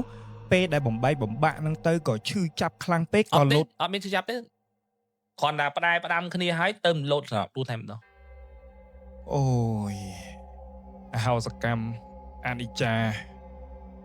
សាហាវដល់ថ្នាក់នោះគិតខ្លីដល់ថ្នាក់ហ្នឹងអញមិនហ៊ាននិយាយទេអូខេថ្ងៃនេះយើងមិនដឹងគេហៅព្រោះយើងស្នេហាយើងមានគ្រួសារវាសំប្រកបដោយធម្មជាតិយើងមានតែប្រឆាំងយើងមិនតែដឹងតែមែនតើខ្ញុំធ្លាប់បើយើងគិតមើលមនុស្សស្រឡាញ់អីមួយវាថាចេញពីចិត្តហួងហែងខ្លាំងហ្នឹងហើយហើយវាហ្នឹងហើយឥឡូវខ្ញុំមានសំណួរវិញថាអញ្ចឹងខ្មោចលងទឹកស្លាប់នៅក្នុងទឹកវាគួរណាស់តែនៅក្នុងទឹកអត់ទេហេតុអ្វីបានមកបានណូមិនត្រាំទឹករហូតទេកុំច្រឡំដើរបានដល់ម៉ោងមិនទៅអាហ្នឹងគឺជាបាបកម្មគួរនិយាយថាបើលោតម៉ោង4ដើរហើរបានប៉ុន្តែដល់ម៉ោង4វិញទាញមកកន្លែងហ្នឹងឲ្យដងទៀតខ្ញុំយល់ ប៉ុន្តែខ្ញុំអត់ដែលឮប្រវត្តិ តែលឺមិនចូលបើគេគ្រោះថ្នាក់ចរាចរណ៍គេទៅតងប្រឡឹងឲ្យមកផ្ទះកុំឲ្យនៅយាមនឹងយាមអី អាហ្នឹងខ្ញុំយល់អាហ្នឹងគេតងមក ហ្នឹងហើយ គ្រួសារតងមក ហ្នឹងហើយ តែនេះកូនស្រីហ្នឹងមានបានតងប្រលឹងសង្សារខ្លួនឯងមកណា ពាក្យថាតងមិនមែនមានថាតងដើម្បីឲ្យមកតាមអ្នកណាមួយណារំដោះចេញពីកន្លែងហ្នឹងចុះគ្រួសារគេមិនមកយកមិនមកយកសពមកយកអីគេមិនមកសុំមកអីដូចគ្នា អូភ្លេចកន្លែងហ្នឹងមែនដល់ពេលតងហើយមិនទៅផ្ទះបែរយើងមកតាមខាងនេះវិញ វារត់ទៅរត់មកមែនតើទៅវាមិនមែនថាតាមរហូតដូចយើងទៅលេងសង្សារចាស់អញ្ចឹង និយាយដូចសួលអត់តំណងសោះ អត់នឹងយល់បងយល់និយាយយល់បង ខ្ញុំយល់ ម៉ែហៅម៉ែសែនបាយឲ្យទៅបាយដល់ម៉ោងនឹកសង្សារចាស់មិននៅសង្សារចាស់អញ្ចឹងកូនហ្នឹងក៏គាត់ប្រាប់ដែរថាមិនគាត់មានអារម្មណ៍ម្ដងម្កាលអារម្មណ៍ដែលសម្ពាធពេលដែលមានអារម្មណ៍ថាម្នាក់ហ្នឹងមកគឺគាត់សម្ពាធផ្លូវចិត្តប្រែប្រួលអារម្មណ៍ក្នុងខ្លួនខ្លួនឯងគឺមិនមែនជាប់រហូតទេគឺគាត់ដឹងថាអូមកហើយអូអត់នៅទេ អូខេ និយាយអីប្រយ័ត្នប្រយែងនិយាយពេលណាគេជាប់ណានិយាយបានពេលខ្លះគាត់និយាយមកប្រយ័ត្នប្រយែងអាហ្នឹងគឺចឹង គឺគាត់ដឹងថាអូមកដល់ហើយមកលេងហើយ ហ្នឹងហើយ ស្អីរឿងចាប់ប៉ុណ្ណឹង ប៉ុណ្្នឹងបាន មែនទេដូចខ្ញុំប្រាប់ចឹងដោយសារតែស្អីរឿងនេះវាស្មុគស្មាញមែនតើទៅវាបោះទៅបោះមកហើយបើយើងដោះខេសនេះក៏គាត់ពិបាកយើងក៏ពិបាកដែរព្រោះយើងអត់ដឹងយើងអត់ដឹងស្ថានភាពមុនទាំងអស់អញ្ចឹងពេលដែលយើងទៅជួបខេសហ្នឹងគឺយើងរាវទាំងអស់ យូ ហើយជឿអត់ដែលយើងគិតថាគាត់កូនគាត់ស្រឡាញ់ស្រីអត់យើងនឹងគិតថាអូប្រហែលជាខាងប្រុសនឹងខឹងដូចរឿងនេះអញ្ចឹងទៅធ្វើអំពើដូចថាបាញ់យើងគិតទៅរឿងគាត់ជាប់មាត់ជាប់អី ជន់ពេ ឬមួយក៏ស្អីគេតាមស្រឡាញ់គេចាំយកឬមួយក៏ជាប់ស្នេហ៍ខ្មោចណាមកចង់ស្រឡាញ់យកធ្វើប្រពន្ធអីចឹងទៅយើងគិតចឹងត្រូវអត់ បាទ យើងមិនដែលគិតថាគាត់មានទ្រព្យស្រឡាញ់ស្រីដូចគ្នាអត់យើងគិតថាវាមិនអាចទៅរួចដែរត្រូវអត់ បើខ្ញុំវិញខ្ញុំអាចគិតទៅរួចថាព្រោះសង្គមឥឡូវវាសម្បូរប៉ុន្តែក្នុងករណីដែលថាគិតខ្លីទៅសម្រាប់ខ្លួនឲ្យមកតាមមកអាកន្លែងនេះខ្ញុំគិតវាអត់ដល់ បើខ្ញុំគេថាវាចម្លែកសម្រាប់ខ្ញុំពីព្រោះវាជាខេតទី1ហ្មងដែលប៉ះជាមួយនឹងគាត់ស្រឡាញ់ភេទដូចគ្នាហើយបើដល់ពេលយើងដឹងយើងចាប់ដើមក្រៃលោយើង search យើងអីសិក្សាអញ្ចឹងព្រោះខ្ញុំក៏មានមិត្តភ័ក្តិដែលគាត់ ខ្ញុំយល់ ស្រឡាញ់ដែរគាត់ថាពួកគាត់ស្រឡាញ់គ្នាគឺស្រឡាញ់គ្នាខ្លាំងដោយសារអីពួកគាត់ត្រូវបានសង្គមរើសអើងអញ្ចឹងបើគាត់រកឃើញអ្នកណាដែលគាត់ទទួលយកគ្នាបានគឺគាត់នឹងចាប់ដៃគ្នាខ្លាំងពីព្រោះអត់មានអ្នកណាយល់ចិត្តជាប់ជាងដៃគូស្នេហាគាត់ទេ អាហ្នឹងសម្រាប់អ្នកដែលគាត់ស្រឡាញ់ប៉ិតដែលគាត់ប្រាប់ដែរណាអញ្ចឹងមែនតើទៅខ្ញុំគាត់ថាវាជាទំហំនៃការស្រឡាញ់មួយដែលវាហួងហែងខ្លាំងពីអារម្មណ៍នៃការហួងហែងហ្នឹងមែនតើទៅអានេះគេថាស្លាប់ដោយមិនអស់ចិត្តស្លាប់ដោយហួងហែងណាអញ្ចឹងអាចថារត់មករកក៏មានខេសនឹងដែរ កាលពីខែ7ប្រទេសកម្ពុជាបានប៉ះគ្នាជាមួយនឹងសៀមបាទចឹងហើយមានវរៈកងទ័ពយើងម្នាក់ស្លាប់ ដំបូងគេបំផុតមុំ3បាទហើយក៏មានការបាញ់បោះបន្ទាប់ចឹងទៅខ្ញុំក៏បានចេញវីដេអូតាក់ទងឈរលើចំហវែកញែកលក្ខណៈអញ្ចឹងណាគាត់ឃើញបែបហ្នឹងគាត់ក៏បានហើយគាត់ក៏ជាអ្នកនិយមរឿងអបិយជំនឿដែរគាត់ក៏អាសាទស្សនាជាអ្វីដែរអញ្ចឹងគាត់ក៏នឹកឃើញដល់សាច់រឿងមួយហ្នឹងយកមកចែករំលែកជាមួយនឹងកម្មវិធីជាអ្វីតោះឥឡូវនឹងយើងចូលដល់សាច់រឿងរបស់គាត់ទាំងអស់គ្នាសាច់រឿងមួយនេះគឺតាក់ទិនពីអញ្ចេះការជំនាន់ហ្នឹងកាលពីឆ្នាំ2025ហ្នឹងកូនរបស់គាត់មានកូនតូលម្នាក់ហ្នឹងហើយកូនប្រុសតូលគាត់ម្នាក់ណាក៏គាត់បានកើតជំងឺគ្រុនឈាមកម្រិតធ្ងន់បាទដូច្នេះហើយគាត់ក៏បញ្ជូនកូនរបស់គាត់ទៅឯមន្ទីរពេទ្យកុមារជាតិហ្នឹងបាទអញ្ចឹងគាត់នៅភ្នំពេញទេ គាត់នៅភ្នំពេញគាត់ជាអ្នករកស៊ីហើយគាត់ប្រាប់ថាសាច់រឿងគាត់មិនមែនជាអ្នកបកស្រាយភេទគាត់ធ្លាប់ជួបក៏គាត់មិនចែកម្លែកដែរប៉ុន្តែអ្វីដែលយើងនិយាយក្នុងកម្មវិធីវាធ្វើឲ្យគាត់មានអារម្មណ៍ចង់ចែកម្លែកមកពួកយើងអញ្ចឹងណាអញ្ចឹងនៅពេលដែលគាត់ទៅដល់ពេទ្យមួយហ្នឹងគាត់ក៏សង្កេតឃើញថាមានក្រែជាប់កូនគាត់ហ្នឹងមានកូនក្មេងម្នាក់ទៀតដែរដែលកំពុងតែឈឺប៉ុន្តែមិនមែនជាជំងឺគ្រុនឈាមទេដោយមានអ៊ំចំណាស់ម្នាក់អ៊ំប្រុសចំណាស់ម្នាក់និងស្រីម្នាក់និយាយទៅម្ដាយរបស់កូនមួយហ្នឹងណាហើយអ៊ំប្រុសហ្នឹងត្រូវជាតារបស់កូនមួយហ្នឹងតើខ្ញុំនិយាយកន្លែងហ្នឹងណាតើគាត់មើលឃើញរបៀបរបបនៅក្រុមគ្រួសាររបស់គេជាក្រុមគ្រួសារមួយដែលស្អិតរមួតផ្អែមល្ហែម បើសិនជាគាត់រៀបរាប់អ៊ំអាការៈស្ថានភាពរបស់ក្រុមគ្រួសារមួយហ្នឹងមិនមែនជាអ្នកក្រខ្សត់ទេជាអ្នកទូធាខ្លាំងមែនតើបាទ អញ្ចឹងបដំប្រសងគាត់ដែរ បាទ ហ្នឹងហើយ គួរតែនិយាយចឹងកុំថាវាស្មើគ្នារបៀបម៉េចប៉ុន្តែយើងទូធាមើលនេះហ្នឹងហើយស្លៀកពាក់កៅអៅអីគឺស្អាត ហ្នឹងហើយ តែ យល់ ប៉ុន្តែសម្រាប់គាត់ហាក់អ៊ំប្រុសម្នាក់ហ្នឹងបានចែករំលែកនៅសាច់រឿងមួយជាសាច់រឿងអភិនិហេតុដែលកើតឡើងចំពោះក្រុមគ្រួសាររបស់អ៊ំប្រុសហើយធ្វើឲ្យគាត់ព្រិះរំប៉ុន្តែមុននឹងចូលដល់សាច់រឿងមួយហ្នឹងខ្ញុំចង់ស្ងើសរសើរទៅអ៊ំប្រុសដូចគ្នាដែលសម្រាប់បងស្រីម្ចាស់សាច់រឿងដែលបានចែករំលែកហ្នឹងគាត់ប្រាប់ថាជាមនុស្សចាស់ម្នាក់ដែលគាត់មានការគោរពខ្លាំងមែនតើអញ្ចឹងគាត់ថាអ៊ំប្រុសម្នាក់ហ្នឹងត្បិតធម្មតានៅពេលដែលអ្នកជំងឺគេងនៅលើគ្រែពេទ្យបោះរត់ខ្ញុំមិនមែនថាមាក់ងាយឬក៏និយាយឲ្យអន់អីទេអត់ទេតែរបបអាហារវាខុសពីពេទ្យឯកជនយើងអាចទទួលបានណោះ យល់ អញ្ចឹងវាមិនមានលើសអីពីអំបរសាច់ពៅត្រីងៀតណោះអាកាពិកញ្ចប់រៀងអញ្ចឹងនឹងឲ្យចែកឲ្យទៅអ្នកឈឺសម្រាប់បងស្រីគាត់ជាអ្នកធូធាអញ្ចឹងសម្រាប់កូនគាត់ក្តីសម្រាប់គាត់ក្តីគាត់អត់ញ៉ាំអាហារពេទ្យទេមិនមែនមានន័យថាមិនញ៉ាំក្នុងន័យមួយដែលមិនល្អទេតែគាត់ចង់ឲ្យពេទ្យទុកចំណែករបស់គាត់ឲ្យអ្នកមិនធូធាទៅហ្នឹងហើយក្នុងគោលបំណងល្អ ដោយសារគាត់មានម្ហូបដែរ ហ្នឹងហើយចឹងហើយខុសពីអ៊ំប្រុសនោះគាត់ថាចៅរបស់គាត់ញ៉ាំសិតតែម្ហូបល្អទាំងអស់សិតតែ grade A បូកទាំងអស់តែអ៊ំប្រុសគាត់ទទួលយកបបរហ្នឹងយកមកញ៉ាំខ្លួនឯងយល់ តោះនេះដល់ពេលគាត់សួរទៅថាអ៊ំហេតុអីបានញ៉ាំឡាក់នឹងឡាក់អញ្ចឹងណាអ៊ំគាត់ថាមិនអីទេគាត់ស៊ាំហ្នឹងគាត់បន្សាំខ្លួនឯងទៅផ្លូវហ្នឹងមានហេតុការណ៍មួយទៀតដែលធ្វើឲ្យគាត់កាន់តែស្ងើចសរសើរកាន់តែផ្ដល់ក្តីគោរពចំពោះអ៊ំប្រុសម្នាក់ហ្នឹងណាគាត់ប្រាប់តែអញ្ចឹងអ៊ំប្រុសម្នាក់ហ្នឹងដល់ពេលយប់ឡើងក្រែពីរៀងធំដែរក៏មានក្រែតនេដែរនៅក្នុងបន្ទប់ហ្នឹងណាគាត់ឡើងគេងជាមួយនឹងកូនរបស់គាត់ក្រែហ្នឹងធំតែអ៊ំប្រុសអត់ទៅគេងក្រែតទេតែគាត់ទៅគេងនៅចុងជើងដោយរុំដល់ផ្លិតសុតជាមួយនឹងកសែងធ្វើជាខ្នើយហើយគេងចុងជើងដោយជើងបែរទៅទ្វារក្បាលបែរទៅបន្ទប់ទឹកគេងចុងជើងខែនៅលើខែពេទ្យតែមួយមិនមែនខែពេទ្យតែមួយគេងនៅក្រោមអិតហ្មងបាទចុងជើងខែបោះអ្នកជំងឺបោះអាអូនបាទបោះអាអូនតែធ្លាយដល់ខែរបស់គាត់វាទៅភ្នែកពេកគាត់វាទៅភ្នែកពេកគាត់ក៏ជូនខ្នើយទៅគាត់ហើយប្រាប់គាត់ថាអ៊ំអើយអ៊ំឯងព្រមឡើងទៅលើខែពេទ្យរបៀបចឹងណាមានកន្លែងតនេតាឥឡូវមកមិនចឹងទេមកគេងកន្លែងនេះអីចឹងគាត់វែកន្លែងអីចឹងទៅអ៊ំគាត់ថាកុំខ្វល់ពីគាត់ស្ទាំហើយ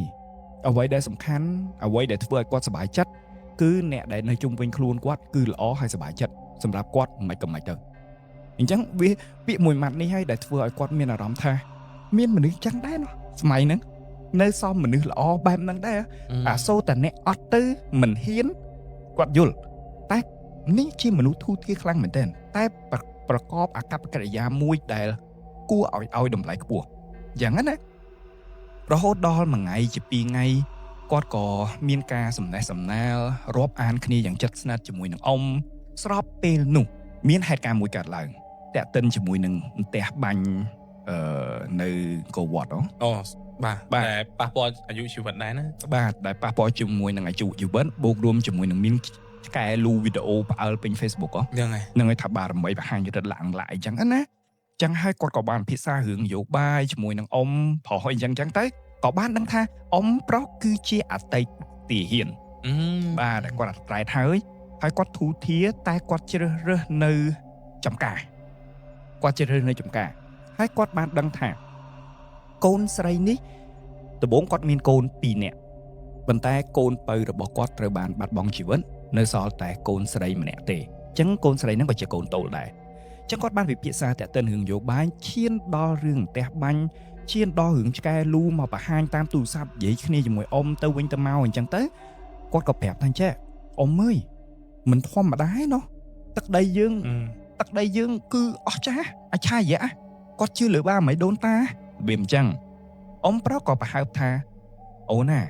គាត់ហៅមីនាងណាអ្នកណាមិនជឿគាត់មិនដឹងទេតែសម្រាប់គាត់គឺគាត់ជឿ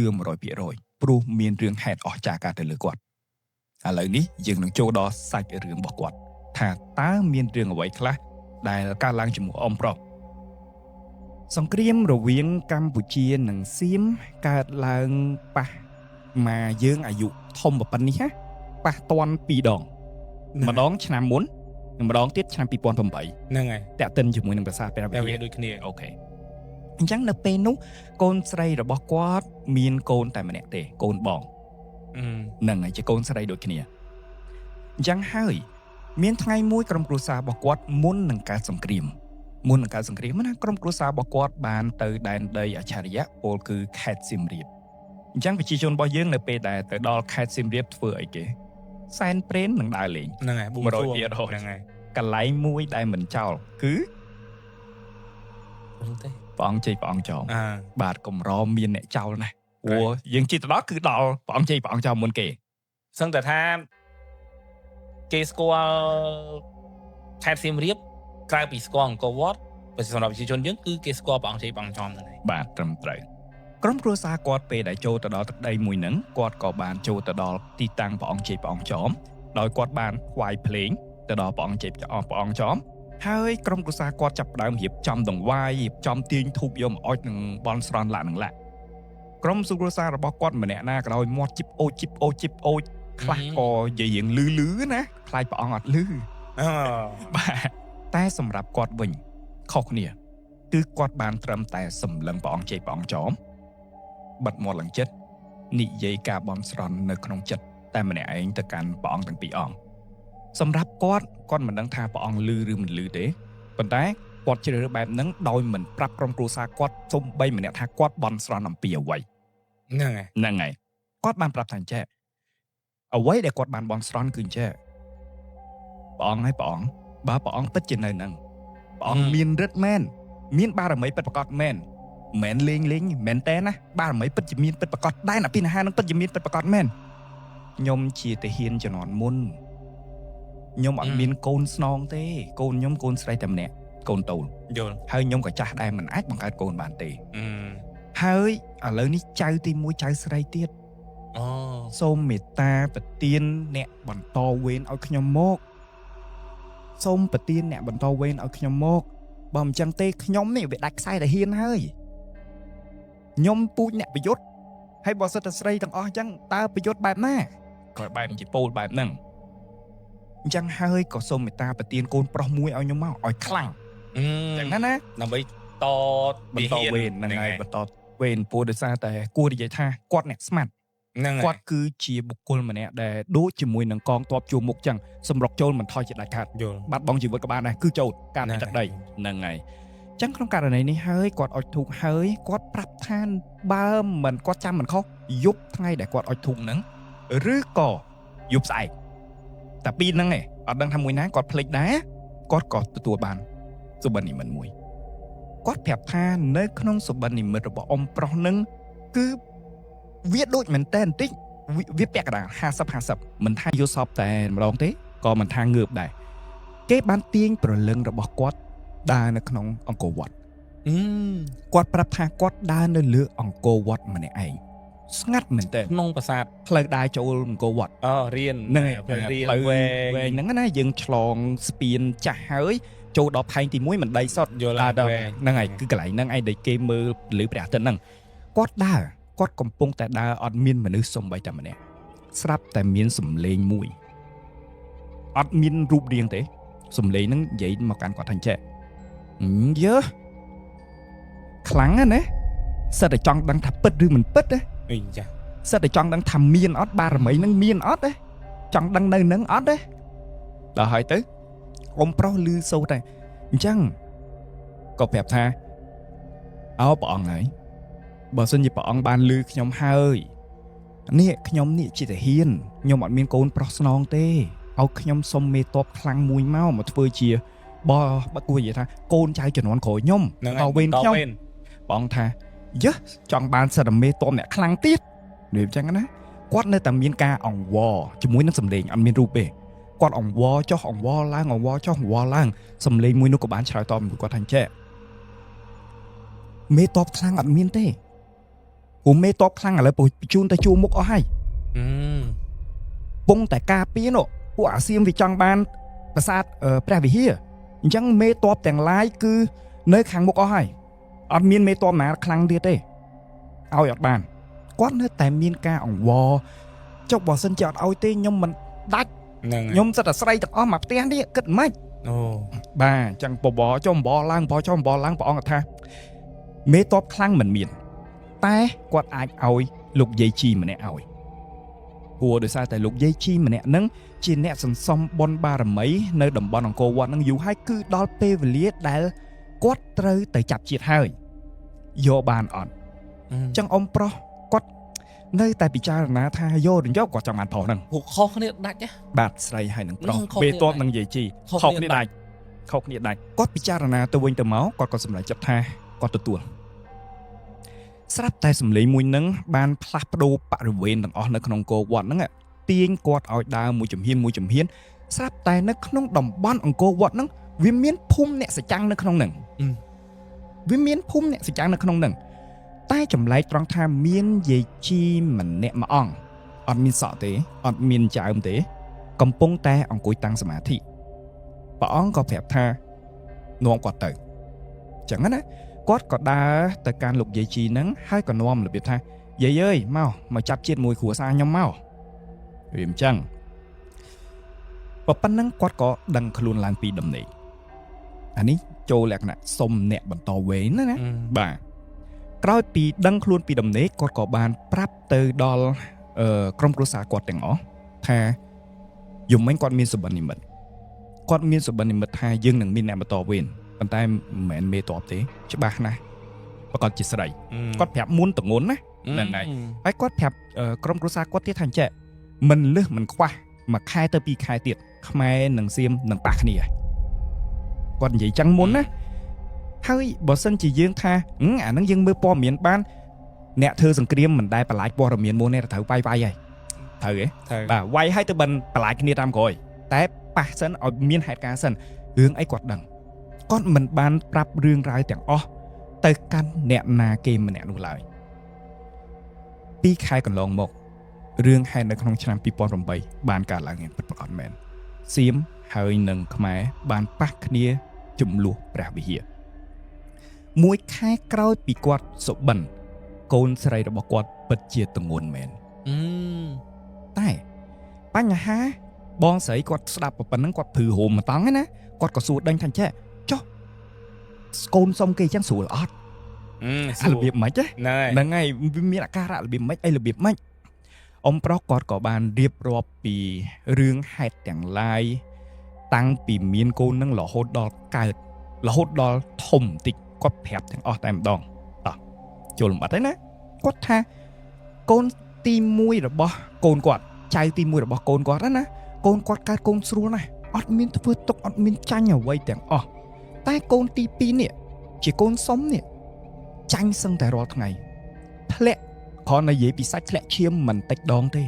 មិនតិចដងទាល់តែសោះរហូតដល់ពេទ្យឡើងភ័យពេទ្យថាតិចអត់នៅពោះគាត់កាន់តែធំអាការៈនិយាយថាវាពិបាកហ្មង នេះគេហៅថាគំរាម បាទ សញ្ញាគំរាម បាទវាខ្លាំងពេកវាខ្លាំងធ្លាក់ឈាមក៏ធ្លាក់ឈាមសញ្ញាគំរាមរលូតក៏ច្រើនទៀតរហូតដល់ចិត្តគ្រប់ខែមែនតើពេទ្យក៏ប្រាប់ថាអញ្ចឹងពោះនេះมันអាចកើតធម្មជាតិបានទេព្រោះធ្លាក់ឈាមច្រើនពេកហើយបើកើតធម្មជាតិនឹងអាចបាត់បង់ទាំងម្ដាយបាត់បង់ទាំងកូនឡើងតាមវិទ្យាសាស្ត្រជំនាញរបស់គេអញ្ចឹងណាហើយក៏ប្រាប់ថាវិធីដែលមានគឺមានតែវះតែប៉ុណ្ណោះអញ្ចឹងណាអញ្ចឹងអាការៈនឹងនៅតែបន្តទៅបន្តមកដល់គៀកថ្ងៃវះតែម្ដងឧទាហរណ៍ថាគាត់កំណត់ថាថ្ងៃវះថ្ងៃ10ឧទាហរណ៍តែអញ្ចឹងណារឿងអភិនិហាមួយបានកើតឡើងអ៊ំប្រុសនេះគាត់ហៅយាយតាំងពីនៅក្នុងសុបិនអញ្ចឹងគាត់ឧទ្ទិសក្នុងចិត្តហើយអុជធូបផងគាត់ប្រាប់ថាយាយគេវះយាយឯងចាញ់ហ្នឹងណាតែថ្ងៃដែលគេកំណត់វះហ្នឹងថ្ងៃអត់ល្អទេថ្ងៃដូចថ្ងៃល្ងឹតហើយខ្ញុំអត់ចង់ឲ្យយាយឯងមកពេលល្ងឹតទេវាអត់មានរិទ្ធអញ្ចឹងហើយនេះខ្ញុំគុណគូថ្ងៃមានតែថ្ងៃនេះទេដែលព្រះខែពេញរិទ្ធពេញបរមីពេញពលឺមុននឹងប្រពន្ធនេះថ្ងៃមុននឹងប្រពន្ធនេះថ្ងៃយាយឯងកើតមកកុំឲ្យគេវះចាញ់ថ្ងៃអត់ល្អហ្នឹងឲ្យវាមានបារមីឲ្យមានរិទ្ធ រឿងអាពាហ៍ពិតជាកើតមែនកូនបានកើតធម្មជាតិដោយសុវត្ថិភាពចំថ្ងៃដែលគាត់ចង់បាន អូ ចំថ្ងៃដែលគាត់ចង់បានរឿងចម្លែកមួយទៀតត្រង់ថាអញ្ចេះក្រុមគ្រួសាររបស់គាត់រាប់ទាំងលោកតារាប់ទាំងម្ដាយរាប់ទាំងកូនទី1រាប់ទាំងឪពុករបស់កូនទី1សិតតែអញ្ចាំក្រាស់ហើយសក់ក្រាស់ សក់ច្រើន សក់ច្រើនមែនតើតាំងពីកំណើតគឺសក់ច្រើនអញ្ចាំក្រាស់កូនទី2កើតមកអត់មានសក់អញ្ចាំក៏អត់សូវមានរូមដែរអ្វីដែលចម្លែកគឺកូនទី2អត់ដូចទាំងម្ដាយអត់ដូចទាំងឪពុក ទម្រង់មុខ អត់ដូចហ្មងអត់ដូចកូនរបស់ប៉ាម៉ាក់ផ្សេងយកមកផ្ញើពោះនៅ យល់ហើយ វាទៅជារឿងផ្សេងមួយទៀត អត់មានកាត់ទៅអ្នកណា អត់មានកាត់ទៅតាមអ្នកណាទាំងអស់អ្វីដែលអស្ចារ្យមួយទៀតគឺតាំងពីកូននឹងធំដឹងក្តីមួយឆ្នាំពីរឆ្នាំមកទទួលអាហារបាន ញ៉ាំ មកញ៉ាំបានណាកូននឹងអត់ញ៉ាំសាច់ទេញ៉ាំតែបន្លែបាយជាមួយនឹងទឹកស៊ីអ៊ូតែប៉ុណ្ណោះវាអញ្ចឹងតែបើសួរថាបងស្រីគាត់សួរណាថាចេះចុះផ្លែឈើញ៉ាំអត់គាត់ថាចូលចិត្តផ្លែឈើណាស់ញ៉ាំផ្លែឈើច្រើនមែនទែនហើយចូលចិត្តបំផុតគឺចេកក្រុមគ្រួសារគាត់គឺជាគ្រួសារមួយដែលស្អប់ចេកជាទីបំផុតតែកូននឹងចម្លែកតែម្នាក់ឯងគឺចូលចិត្តចេកណាស់ម្ដាយរបស់គាត់អត់មានជំរឿសវាយកូនផងស្ដីឲ្យកូនផងម្ដាយគាត់ជា pharmacy ណា អូអញ្ចឹងគាត់ដឹងពីវីតាមីននៅក្នុងអាហារ វាយកូនផងស្ដីឲ្យកូនផងកូននឹងនៅតែមិនញ៉ាំឲ្យតែសាច់ចូលដល់មាត់គឺគាត់ក្អួតចាញ់មកហ្មងគាត់អត់ចេះញ៉ាំហ្មងណាគាត់មិនអាចទទួលយកបានអញ្ចឹងណាអញ្ចឹងរហូតដល់ពេលខ្លះគួរតែនិយាយថាដោយសារតែខ្លាចម្ដាយស្ដីឲ្យដោយសារតែខ្លាចម្ដាយវាយគាត់សុកចិត្តបៀមនៅមាត់ដល់ពេលម្ដាយរត់ទៅទទួលភ្ញៀវលក់ថ្នាំគាត់ទៅអួនក្អួតម្នាក់ឯងហើយអង្គុយយំម្នាក់ឯងក៏មានដែរហ្នឹងហើយតែចម្លែកត្រង់មួយដែលថាពេលដែលកាលនោះយើងអត់ទាន់មានចំនួនមួយសៀមដូច2025ណាអញ្ចឹងប្រជាជនរបស់យើងនៅតែទៅពេទ្យថៃនៅតែពេទ្យអីអញ្ចឹង ធម្មតា ទៅពិនិត្យអីអញ្ចឹងទៅម្ដាយគាត់មិនអស់ចិត្តឪពុកគាត់មិនអស់ចិត្តក៏តាំងចិត្តថាយកកូនហ្នឹងបើកូនហ្នឹងស្វិតឡើងជីវហ្នឹងអត់មានសាច់ក្នុងខ្លួនញ៉ាំបាយមួយទឹកស៊ីអ៊ូថ្ងៃគិតមើលអញ្ចឹងក្នុងករណីនេះហើយក៏តាំងចិត្តថាយកកូនទៅពិនិត្យតិចសិនតែឈាមមើលថាមានសារជាតិគ្រប់គ្រាន់អត់ខ្វះអីអត់បើមានតែបន្លែហ្នឹងចុះជាតិសាច់ទៅណាអញ្ចឹងណានៅពេលដែលទៅពេទ្យសៀមមួយដែលល្បីឈ្មោះខ្លាំងមែនតើដែលប្រជាជនយើងអាសាទៅហ្នឹងហើយលទ្ធផលចេញមកគឺគ្រប់មិនខ្វះទាល់តែសោះអត់ញ៉ាំសាច់ផងធ្វើមិនមានជាតិសាច់ក្នុងខ្លួនតែជីវជាតិគាត់គឺមានគ្រប់ពេញអត់មានខ្វះអ្វីទាំងអស់គឺសុខភាពល្អរហូតដល់អ៊ំប្រុសណាគាត់ទ្រាំលែងបានគាត់អាណិតចៅពេកចឹងអូព្រោះឃើញម្ដាយវាយក៏តែងតែឲ្យធូបហើយនិយាយក្នុងចិត្តក៏និយាយជាមួយចៅនឹងដែរថាគាត់ហៅចៅនឹងខុសគេហៅយាយអត់ហៅចៅទេយាយអើយយាយឯងបើតាំងចិត្តថាកើតធ្វើមនុស្សហើយកុំញ៉ាំបួសអីញ៉ាំសាច់ទៅញ៉ាំសាច់ខ្លះទៅឲ្យវាគ្រប់ជីវជាតិអ្វីដែលសំខាន់កុំឲ្យគេវាយយាយឯងខ្ញុំអាណិតយាយឯងណាការបន់ស្រន់របស់គាត់ដដែលទាំងការអុជធូបទាំងការគិតក្នុងចិត្តជាដើមឡាក់កូននឹងក៏ចាប់ផ្ដើមចេះញ៉ាំមួយម៉ាត់ទទួលយកបានមួយម៉ាត់សាច់អីហ្នឹងចាប់ផ្ដើមហូបវិញបាទហើយរឿងទាំងអស់នេះហើយដែលធ្វើឲ្យគាត់មានអារម្មណ៍ថាចំពោះបងស្រីណារឿងអច្ឆរិយៈពិតជាមានមែនអ្វីដែលសំខាន់គឺរឿងសង្គ្រាមរវាងខ្មែរជាមួយនឹងសៀមនៅក្នុងឆ្នាំ2008អ៊ំប្រុសគាត់ទទួលបានដំណឹងមុនរហូតដល់2ខែយូរណាបាទយូរបើ snow តាមអាទិត្យអីដែរនេះបើសិនជាក្នុងករណីបើសិនជាគាត់ដឹងពេលហ្នឹងណាហើយគាត់យកមកនិយាយប្រាប់គេប្រកាសជាអត់ជឿហើយគេគិតថាគាត់ហ្នឹងបំពល់ឬមួយអីទៀតព្រោះយូរមែនតើបាទត្រឹមត្រូវហើយត្រង់នេះហើយដែលបងស្រីម្ចាស់សាយរឿងស្ដាប់រឿងមួយនេះហើយគាត់មានអារម្មណ៍ថាសម្រាប់គ្រូគាត់និយាយជារួមណាគ្រូទាយបៀគ្រូមើលបារមីគ្រូនេះគ្រូនោះគាត់មិនជឿក៏គាត់មិនប្រមាថដែរគាត់ស្ដាប់ឲ្យបានស្ដាប់ទេតែសម្រាប់បារមីមហានគរគឺគាត់មានជំនឿមុតមមខ្លាំងមែនទែនថាភាពអស្ចារ្យពិតជាប្រកបមែនហើយខ្ញុំសម្រេចថាសាយរឿងនឹងចប់តែប៉ុណ្្នឹង